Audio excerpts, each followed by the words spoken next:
आई, मला जगायचंय का आई? आई, मला हे सुंदर जग पाहायचंय का आई? आई, आई, अगं मी बोलते, तुझी परी. परीच म्हणतेस ना ग तुम्हाला? पण मी तुला आई तरी कसं संबोधू ग? अगं कुणी कुणाला उगाच भेटत नाही, तर ते जन्मजन्मीचे ऋणानुबंध असतात. आपले आहेत का ग तसे ऋणानुबंध, की ज्याने आपण भेटलोही आणि दुरावलोही? असो, कालच बाबांचं आणि तुझं बोलणं चोरून पोटातच ऐकलं ग. विशेषतः आजी आजोबांची इच्छा नाही ना ग माझा जन्म व्हावा म्हणून. सांग ना आई, बोल ना ग. बाबा बाबा तुम्हाला आवडते ना लेक माझी लाडकी पाहायला? बाबांची लेक लाडकीच असतात ना हो. सांगा ना बाबा, बोला ना. बाबा, काल तुम्ही आईला घेऊन दवाखान्यात गेलं, किती मोठ्या मशीन्स होत्या तिथे, आणि त्यात मी किती सुंदर दिसत होते. सांगा ना बाबा, बोला ना. आजी आजी तू का दिलंस ग ते औषध? किती कडू होतं का आजी ते? तुला माहिती मला किती त्रास होत होता, गुदमरून येत होतं ग आजी मला. आजी असं देत जाऊ नकोस ग. अगं आजी, तू पण एक मुलगी म्हणूनच जन्माला आलीस ना ग. मग माझं स्वागत तू नाही करणार तर कोण करणार? सांग ना आजी, बोल ना ग. आई आई तू का घेतलंस ग ते औषध? किती कडू होतं ग आई ते. तुला माहिती मला किती त्रास होत होता, गुदमरून येत होतं ग आई मला. असं घेत जाऊ नकोस ग. आई जन्माला घालून तर बघ एकदा, तुझेच रूप तू पाहशील माझ्यात अनेकदा. मी कोणाची मुलगी, कोणाची बहीण, तर कोणाची पत्नी, तर कोणाची आई. मग मला गर्भात मारण्याची का ग तुला घाई? सांग ना आई, सांग ना. आई मला समजली आहे तुझी कोंडी, तुझी गुदमर. पण आई, मी मुळीच त्रास देणार नाही ना ग. खर्चाचं म्हणशील तर मी जरा सुद्धा त्रास देणार नाही.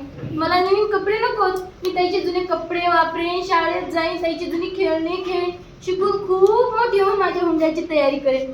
पण बाबाला मुळीच सुद्धा त्रास देणार नाही.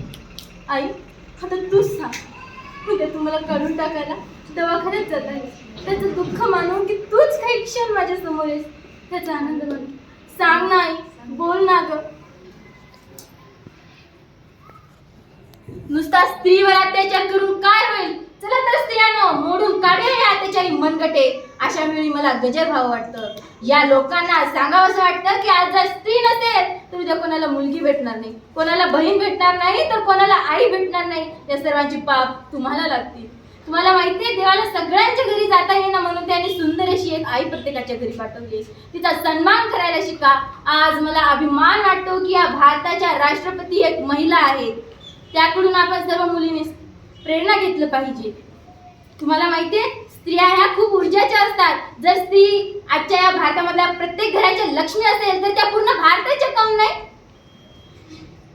तुम्हाला माहितीये, आजच्या काळामध्ये स्त्रिया ह्या फार महत्वाच्या असतात. त्या सगळ्या दुःख आपल्या पोटामध्ये सहन करून त्या लढत असतात, त्या खंबीरपणे लढा देत असतात. मग त्याच जर या जगामध्ये नसतील तर हा जग चालेल तरी कसा? यावेळी आपण सर्वांनी एकच निश्चय केला पाहिजे, स्त्रियांना शिकवलं पाहिजे, वाढवलं पाहिजे. यावेळी मी स्त्रियांना एकच सांगू इच्छिते की तुम्ही शिका, शिक्षण घ्या, मोठं व्हा आणि या सगळ्या गोष्टींवर मात करा. आज स्त्रियांचा जन्म होणं फार महत्वाचं आहे. मला एकच सांगायचंय, वह पीछे कैसे रह जाए जब बात वतन के स्वाभिमान की. वह पीछे कैसे रह जाए जब बात वतन के स्वाभिमान की. अरे वह बाजी लगा देगी बिना सोचे अपनी जान की, बिना सोचे अपनी जान की. और भूल मत करना सिर्फ पापा की परी समझने की. और भूल मत करना सिर्फ पापा की परी समझने की. यह सेम है हिंदुस्तान की, यह सेम है हिंदुस्तान की.